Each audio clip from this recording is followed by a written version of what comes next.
Olá pessoal, tudo bem? Meu nome é Gomes, sejam muito bem-vindos ao canal Ações Práticas. Lembrando que esse vídeo não é uma recomendação de investimentos, o meu objetivo aqui é mostrar na prática como eu invisto, é uma visão pessoal minha. Pessoal, uma notícia recente, notícia aqui de ontem, muito interessante, que demorou para acontecer aqui no Brasil, que são gestoras que estão se preparando para lançar na Bolsa de Valores ETF que pagam dividendos. E a ideia é já lançar agora no começo de 2023. Isso é algo muito interessante. Finalmente, eles estão percebendo que estão perdendo mercado para outros países, inclusive, né, na matéria, eu fui lendo a matéria e eles falam isso, que tem crescido bastante a procura em outros países, enquanto que aqui no Brasil, né, eles não têm, nós, né, investidores, nós não temos essa opção, né, a bolsa, a B3, ela não dá para gente essa opção da gente investir em ETFs que fazem, né, esses pagamentos de dividendos recorrentes. Então, é algo muito bom. Eu espero que eles realmente façam a implementação de uma forma que seja satisfatória para nós. Eles alegam que ainda tem uma questão de legislação, que vão ter que verificar com a Receita Federal sobre a tributação. Aqui está falando da tributação, né? Então, eles alegam que. Vou até ler aqui, ó. Outro desafio manifestado pelos gestores diz respeito à tributação dos dividendos pagos pelos fundos ETFs.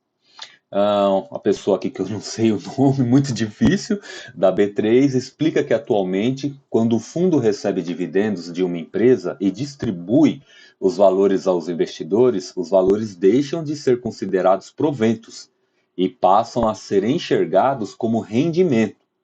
Por isso são passíveis de tributação regressiva, lá do imposto de renda, né, do leão, com alíquotas de 22,5% a 15%.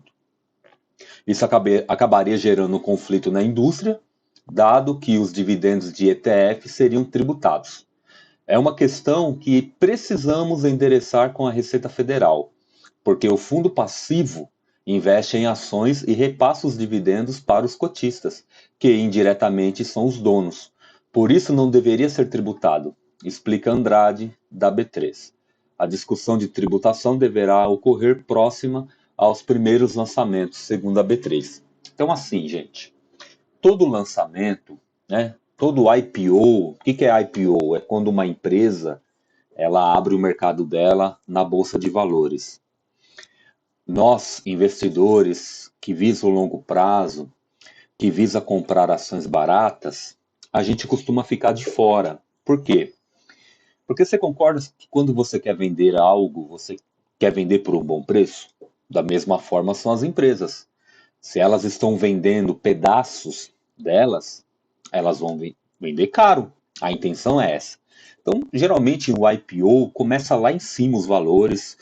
Por exemplo, Nubank, Banco Inter, empresas que recentemente abriram capital aqui na Bolsa Brasileira. Conheço pessoas que compraram valores altos e estão até hoje com o valor retido, porque caiu tanto que se a pessoa for vender, ela vai formalizar, né, o prejuízo. Inclusive, né, empresas que até já fecharam capital também aqui na Bolsa brasileira, indo, né, ficando apenas com a Bolsa americana. O Inter, por exemplo, ele fez isso, né? Teve toda a questão de conversão das ações brasileiras para ou BDR ou ações americanas. Então, assim, pode ser que aconteça a mesma coisa com esses índices. O ETF, ele é um índice. E aí a gente, o que é mais sensato? A gente, né, acompanhar. É algo muito bem-vindo. Eu, por exemplo, eu gostei muito. Eu tenho alguns ETFs nos Estados Unidos. Por quê? Porque justamente eu foco no quê? No dividendo.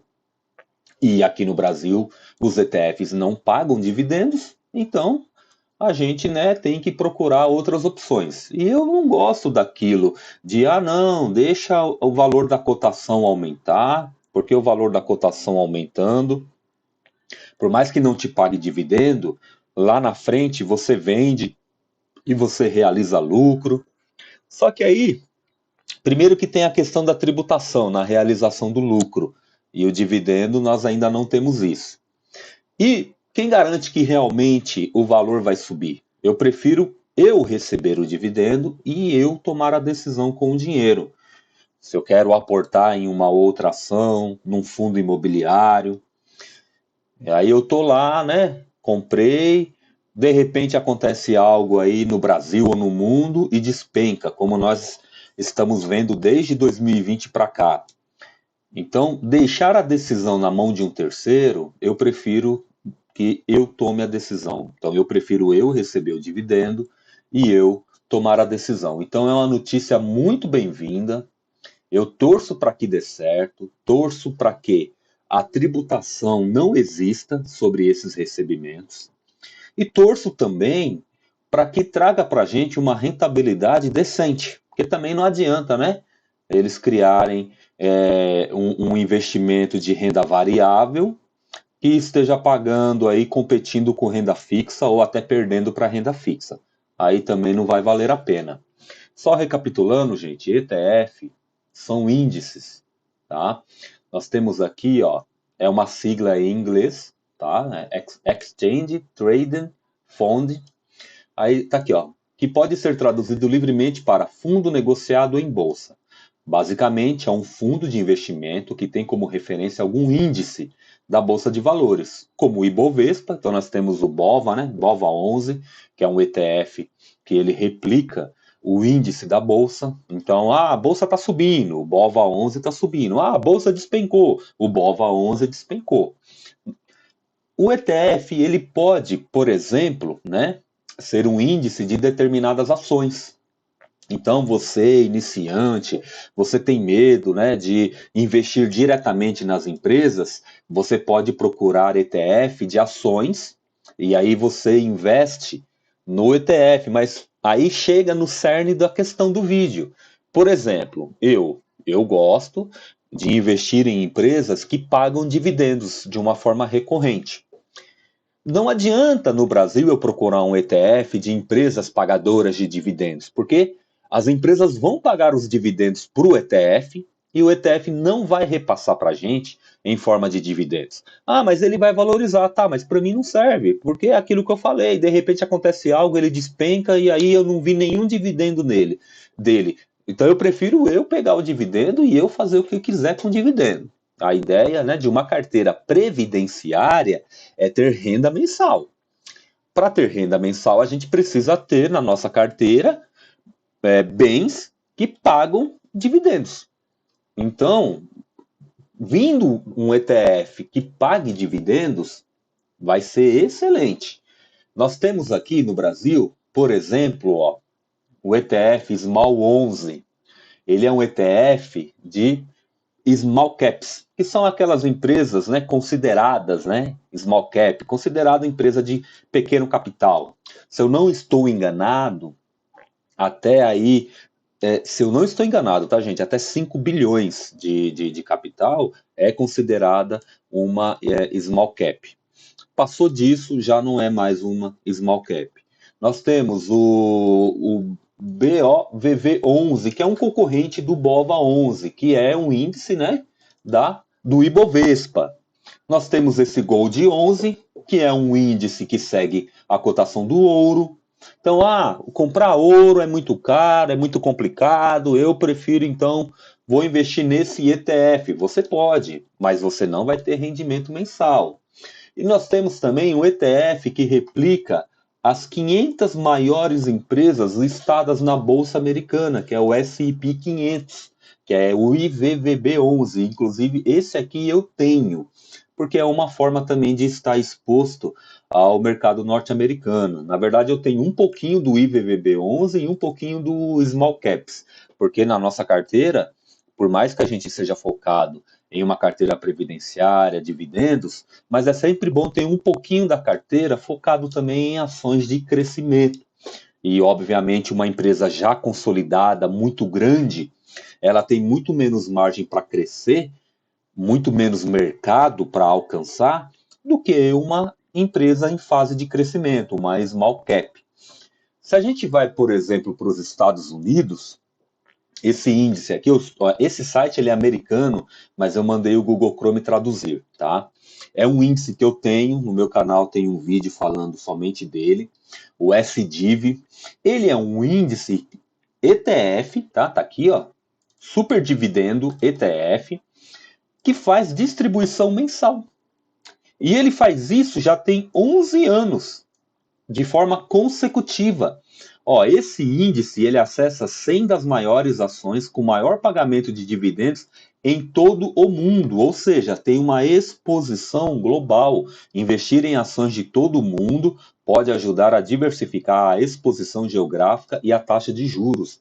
Então você veja que é um índice que está listado na Bolsa Americana, mas que ele não fica exposto somente ao mercado americano, ele está exposto a 100 empresas diferentes e ele faz distribuição de dividendos mensais. No último vídeo que eu postei, o último ou penúltimo, que eu acho que foi o último que eu coloco lá, meus primeiros rendimentos em dólar, tem ele lá. Eu entrei na Bolsa Americana em agosto desse ano, aí eu comecei a receber em setembro, outubro, agora em novembro, e ele tá lá todo mês pagando certinho. Então, assim, na minha opinião, a B3 ela demorou para fazer isso aqui, porque isso é algo consolidado em outros países já há muitos anos. Então, eles com certeza eles viram, né, que eles estavam perdendo o mercado, que eles estavam realmente perdendo dinheiro, né? Por quê? Porque um monte de gente indo para fora, procurando, né, investir fora do país, não só pelos dividendos, né, mas também pela dolarização da carteira. Mas é óbvio que se você, imagine que você não quer dolarizar a sua carteira, você acha que é complicado, não é. Tá? Por exemplo, a corretora Avenue é muito fácil de você abrir conta lá, mas por algum motivo você não quer dolarizar a carteira. E aí você quer aqui no Brasil ter investimento em ETFs que paga para você todo mês. Você não tem. Então eu realmente espero que isso se torne uma realidade, que venha mesmo para nós essa possibilidade e que seja algo bom, porque a diversificação ela é algo essencial. Nós precisamos ter diversificação na nossa carteira. A gente não pode nunca, né, colocar os ovos em todos os ovos numa única cesta nossa, né? A gente tem que diversificar. Então, quanto mais produtos diferenciados nós tivermos, melhor. Então, pessoal, é isso. Eu queria compartilhar isso com vocês. Espero que vocês tenham gostado. Considere se inscrever no canal, dar um joinha, que ajuda bastante o canal. Tudo de bom para vocês.